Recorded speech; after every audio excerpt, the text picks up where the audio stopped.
What I'd like to do is give you the confidence to step into these difficult conversations and transform them into constructive dialogues.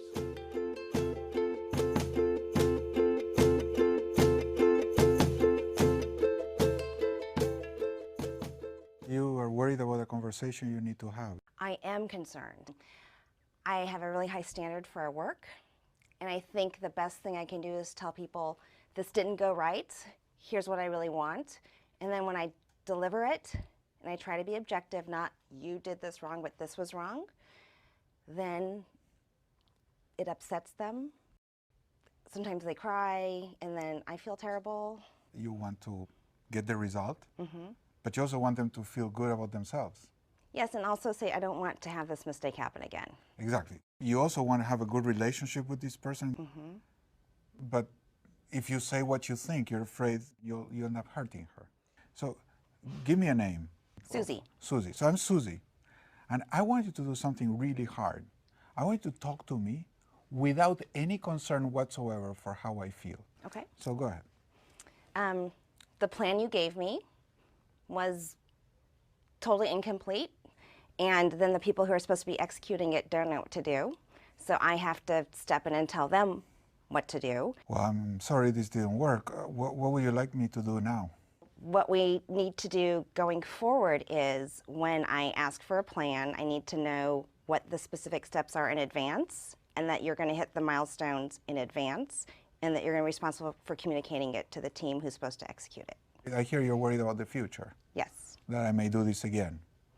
Yes. Yes. How do you feel saying it to me? Some of the people I work with have such high standards for themselves that if I say they didn't meet their standards, they get really upset. Who's controlling the situation? Then they're controlling the situation. Yes. But if the goal is to not make them upset, we already failed. You want to do everything in your power to support them. But at the end, upset is their choice. Imagine if I'm Susie, I say, oh, why are you saying such mean things to me? You shouldn't say things like this. Now I'm all upset. See what you've done?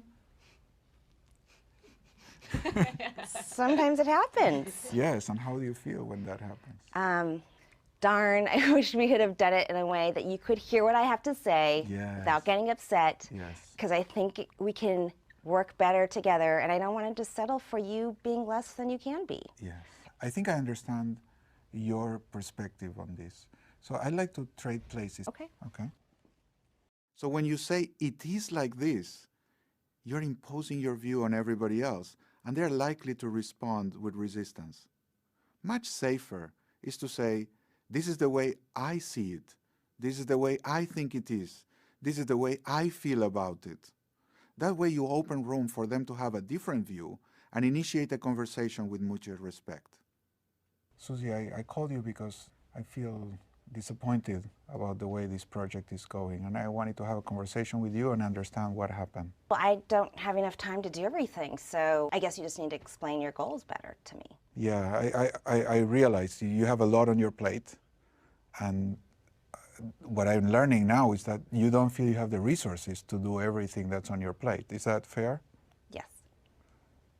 I wonder what we can do different so I don't get surprised like this, because it's not acceptable for me to find out that the project is late and then you saying you can't do everything. So do you have a suggestion on how we can take care of this? Well, I think you need to be clear on your goals with me. Yes. Because you keep giving me things to do that take longer than I have time to do, and then because you're not clear, I can get my job done. I would change something. Instead of being clear about my goals, I think I need to be clear about my requests, what I'm asking you to do. I thought I was clear. Now I'm learning I wasn't clear for you, but I genuinely thought I was clear. I'm sorry you did not understand. And when I ask you something, I'll try to be very concrete. If you think I'm not concrete, or if you think that what I'm asking you is beyond your capacity to deliver on time, you just say, no, I cannot do this. I cannot promise this to you because I'm not going to make it. Does that seem fair to you? Well, sometimes I'll make an agreement with you, and then someone else asks for something. Yes. And then, so then I try to do that, and then I run out of time to do this, and then... So let me make sure I understand. You made a promise to me. and you had the resources to fulfill it. Then someone else comes and asks you for something else that demands your attention and your time or resources. And if you do that, then you don't have enough to do what you had committed to do for me. Am I understanding the situation? You are. But sometimes I feel like I can't say no.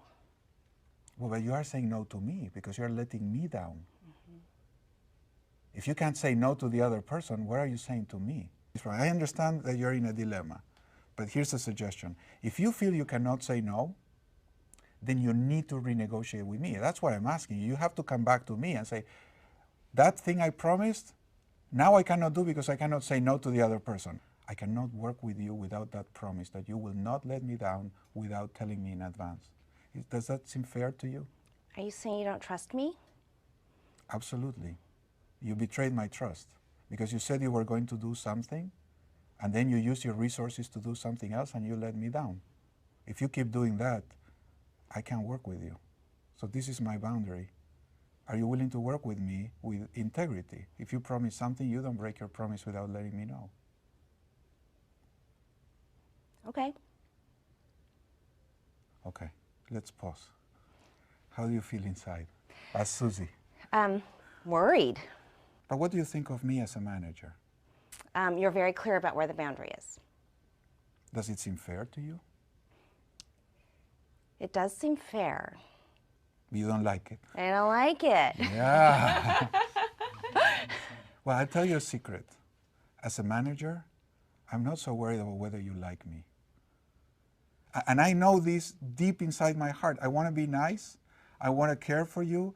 But it's not caring to allow you to misbehave. Mm-hmm. So with the other person, it's like a hook. Like, oh, I don't want to be mean. I don't want them to not like me. But sometimes that's the way people will manipulate you. Mm-hmm. What are you going to do with Susie?